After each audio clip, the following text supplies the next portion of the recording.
Singham 3। Writer Ritika, anchor Nitin. जज्बे की एक अनोखी कहानी। हेलो दोस्तों, मैं नितिन आप सभी का स्वागत करता हूं बॉलीग्रैड स्टूडियोज में। तो चलिए शुरू करते हैं। एक महिला मिसाल बनकर सामने आई है जिसने शादी के 40 दिन बाद अपने हाथों की चूड़ियां तोड़कर बंदूक थाम ली। दुल्हन प्रोफेसर और अब वो इंडियन आर्मी में ऑफिसर बनने जा रही है, जिसके लेफ्टिनेंट पति के शहीद होने के बाद ऐसा लगा कि अब सब कुछ खत्म हो गया है। लेकिन देश की सेवा का जज्बा ऐसा कि अब वो खुद थल सेना का हिस्सा बनकर दिवंगत पति का सबसे प्यारा और अनूठा गिफ्ट देने जा रही है। वीरांगना करुणा सिंह चौहान की, जिसकी शादी नेवी में लेफ्टिनेंट धर्मेंद्र सिंह चौहान से पिछले साल 12 अप्रैल सन 2019 को हुई थी। पति की हाथ में मेहंदी लगाकर वो बहुत खुश थी, नए नए सपने देखने लगी थी। जब शादी हुई तो ऐसा लगा कि उसे जिंदगी में सब कुछ मिल गया। लेकिन दुल्हन बने एक महीने ही हुए थे कि 26 अप्रैल को एक मनहूस खबर आई कि पति INS विक्रमादित्य पर आग बुझाते हुए शहीद हो गए। ये सुनते ही वो बेसुध हो गई और लगा कि अब इस जिंदगी में कुछ नहीं रखा है।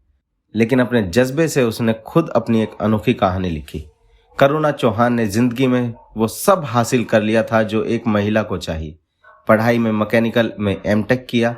इसके बाद उनकी सरकारी नौकरी लग गई और वो आगरा के दयालबाग यूनिवर्सिटी में एसोसिएट प्रोफेसर बन गई। जब इतने बड़े अफसर से शादी हुई तो वो शादी के बाद बहुत खुश थी। लेकिन जब उसको हादसे की खबर मिली तो उसे यकीन नहीं हुआ कि शादी के सिर्फ 40 दिन के बाद धर्मेंद्र को खो दिया था। जिस दौरान लेफ्टिनेंट धर्मेंद्र सिंह शहीद हुए थे, उस दौरान करुणा अपने ससुराल रतलाम में थी। पति के शहीद होने के बाद करुणा टूटी नहीं और उसने प्रोफेसर की नौकरी छोड़ इंडियन आर्मी ज्वाइन करने का फैसला किया। अब चेन्नई में 11 महीनों की ट्रेनिंग के बाद करुणा जनवरी माह में बतौर लेफ्टिनेंट भारतीय थल सेना का हिस्सा बन जाएंगे। उन्होंने एक मीडिया चैनल से बात करते हुए कहा कि सेना की वर्दी पहनना मेरी जिंदगी का सबसे खास पल है। सेना में जाकर देश की सेवा करके मुझे अच्छा लगेगा कि यह धर्मेंद्र की शादी का सबसे अच्छा तोहफा होगा। इसके अलावा वो दुश्मनों को मार गिराएंगे जिससे देश की शहीद पत्नियों का बदला पूरा हो सके। करुणा की जिंदगी बचपन से ही दर्द भरी रही है। जब वो ग्रेजुएशन कर रही थी तो उनके पिता गुजर गए। तब छोटा भाई 10वीं में था। ऐसे में पूरे परिवार की जिम्मेदारी मेरे सिर पर आ गई। लेकिन मैं हारी नहीं और परिवार को वो सब कुछ दिया जो एक पिता करता।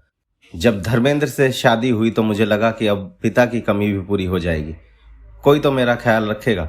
लेकिन वो भी एक सपना था जो 40 दिन में टूट गया। शहीद लेफ्टिनेंट धर्मेंद्र सिंह चौहान का परिवार मध्य प्रदेश के रतलाम शहर में रहता है।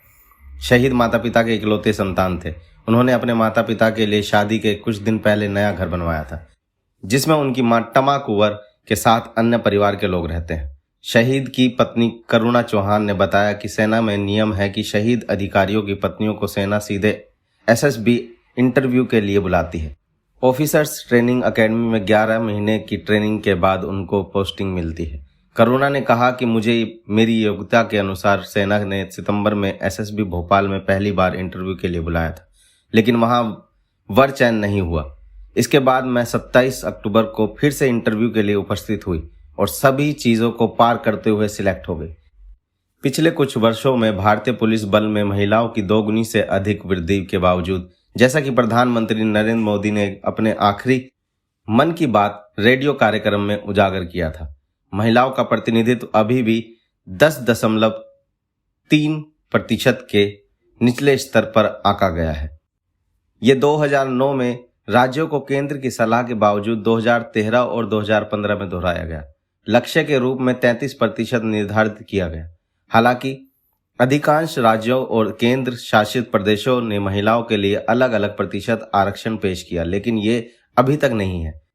सबसे सरल तर्क ये कहता है कि महिला पुलिसकर्मी महिलाओं और बच्चों की पुलिसिंग आवश्यकताओं से निपटने के लिए अधिक अनुकूल है, जो कुल आबादी के आधे से अधिक है। वो संपन्न है पुरुषों की तुलना में धैर्य, सहानुभूति, चिंता, सहिष्णुता, बलिदान आदि जैसे गुणों के साथ। लोकतांत्रिक पुलिसिंग के लिए सभी बहुत मूल्यवान है। महिलाओं द्वारा अत्यधिक बल का प्रयोग करने की संभावना भी कम होती है, जिसका अर्थ है थर्ड डिग्री और हिरासत में हिंसा जैसी कुप्रथाओं पर अंकुश लगाना। उनकी बड़ी संख्या सुधार की दिशा में एक लंबा रास्ता तय करेगी। अधिक महिलाओं की आवश्यकता इसलिए भी है क्योंकि हाल के कई विधानों में विशेष रूप से महिला पुलिस कर्मियों द्वारा कुछ पुलिस कार्यों के प्रदर्शन को अनिवार्य किया गया है। गृह मंत्रालय द्वारा जारी 2013 की एक एडवाइजरी में भी प्रत्येक पुलिस स्टेशन में 3 महिला उप निरीक्षकों और स्टाफ महिला हेल्प डेस्क के लिए 10 कांस्टेबल होने की आवश्यकता है। पुलिसिंग को मर्दाना पेशा, मर्दों का गढ़ माना जाता रहा है। भारत में उनकी पथ प्रदर्शक प्रविष्टि का श्रेय तत्कालीन त्रावणकोर रॉयल पुलिस को जाता है, जिसने 1933 में कुछ महिलाओं को विशेष पुलिस अधिकारी के रूप में भर्ती किया गया था। इसके बाद 1939 में कानपुर पुलिस में कुछ महिलाओं की भर्ती की गई थी। औद्योगिक हड़तालों में महिला आंदोलनकारियों से निपटने के साथ साथ बम्बई, कलकत्ता और मद्रास बंदरगाहों में कुछ पुलिस कार्यों के लिए भी आज़ादी के बाद कई राज्यों ने अपनी पुलिस में महिलाओं को शामिल करना शुरू किया।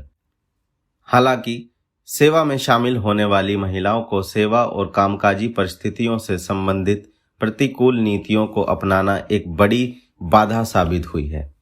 भारत की पहली महिला पुलिस अधिकारी सी कमलम्मा का मामला ऐसी अप्रिय नीतियों का उदाहरण है। अपने करियर की शुरुआत में उसे एक सहकर्मी से प्यार हो गया और उसने चुपके से शादी कर ली।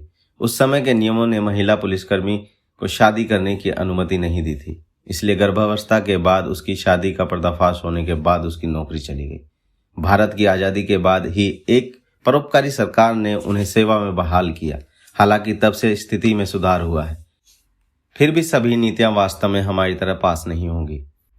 सामाजिक रूढ़िवादिता एक और बाधा है। भारत जैसे पारंपरिक समाजों में पुलिसिंग को अभी भी महिलाओं के लिए नहीं, पेशे के रूप में माना जाता है। पुलिस में शामिल होना अक्सर लड़कियों के विवाह की संभावनाओं में बाधा बन जाता है।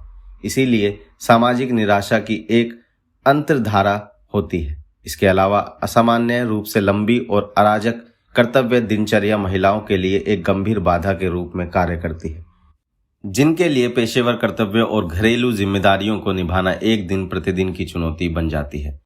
जिससे समस्या और बढ़ गई है पुलिस थानों में शौचालय, क्रेच आदि जैसी मूलभूत सुविधाओं का अभाव, अत्यधिक उपकरण उनकी परेशानी को और बढ़ा देते हैं।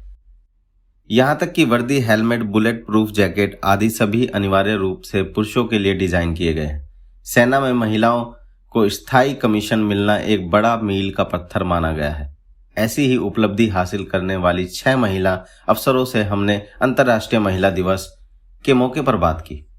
उनसे सेना में एक महिला अफसर होने के नाते उनके अनुभवों को लेकर जब सवाल किए गए तो यही आम राय निकलकर आई कि नेतृत्व संभालने में महिला या पुरुष होना मायने नहीं रखता, सिर्फ महिला होने के नाते खुद को साबित करना होता है।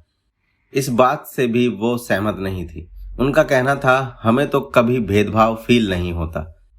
Army is about you are a soldier, you are not a man and not a woman, leadership is not about gender.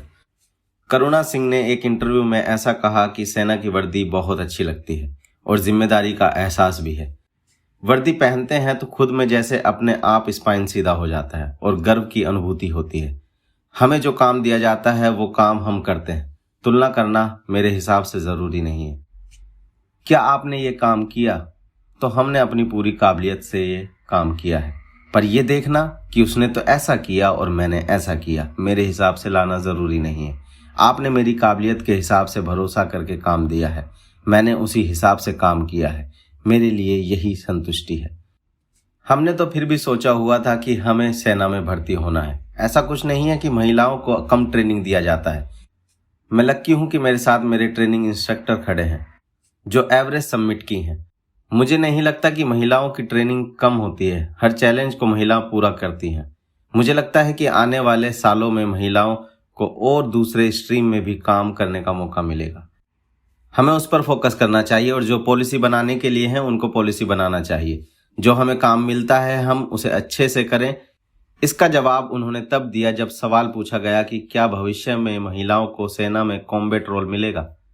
हर मुकाम पर हमने अपना सर्वोत्तम भी दिया है। सेना ने हमें यहाँ तक पहुँचने के लिए मौका दिया है। मुझे लगता है कि अगर काबिलियत होगी तो ये दिन भी जरूर आएगा। सेना में ऐसा कोई कंपटीशन नहीं है कि इतने मेल होते हैं और इतने फीमेल होनी चाहिए। इसमें एक सोल्जर होता है और अगर आप रिक्वायरमेंट फुलफिल करते हैं, तुम मेल हो या फीमेल कोई फर्क नहीं पड़ता। सेना में आने वाली महिलाओं को मैं यही कहना चाहूंगी कि जो मेरे सेना के अफसर ने कहा मैं वही कहूंगी जब मैंने मैरून कैप हासिल किया। Once a paratrooper is not always a paratrooper, you have to paratrooper every day, same goes to everyone. आप गुड सोल्जर हैं तो आपको हमेशा परफॉर्म करना होगा, तो फौज आप ही के लिए है। मुझे लगता है मुश्किल सिर्फ महिलाओं के लिए नहीं आती है बल्कि पुरुषों के लिए भी आती है, क्योंकि ये एक ऐसी ऑर्गेनाइजेशन है जहां आपको अपना जुनून, अपना पसीना, अपना मेंटल बैलेंस करते हुए कमीशन होना होता है। यह महिला और पुरुष दोनों के लिए ही चुनौती भरा होता है, लेकिन अगर आप मजबूत हैं तो आप इसका मुकाबला कर सकते हैं।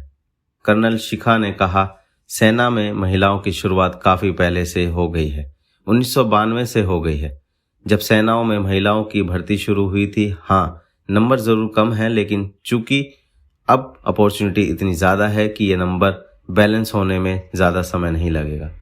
मैं तो यही कहना चाहूँगी कि अपने अंदर झांकें, और आप में ये काबिलियत है, आप में मजबूती है तो आगे बढ़ें।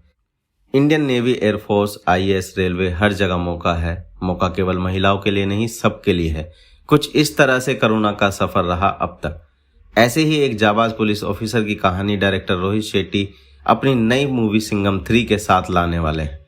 जाते जाते हम आपको एक और ज़रूरी बात बताना चाहते हैं कि अगर आप भी सिनेमा की दुनिया से जुड़ना चाहते हैं और काम करना चाहते हैं तो डिस्क्रिप्शन बॉक्स में दिए हुए जॉब लिंक पर क्लिक करें और इस अपॉर्चुनिटी का भरपूर फायदा उठाएं। धन्यवाद।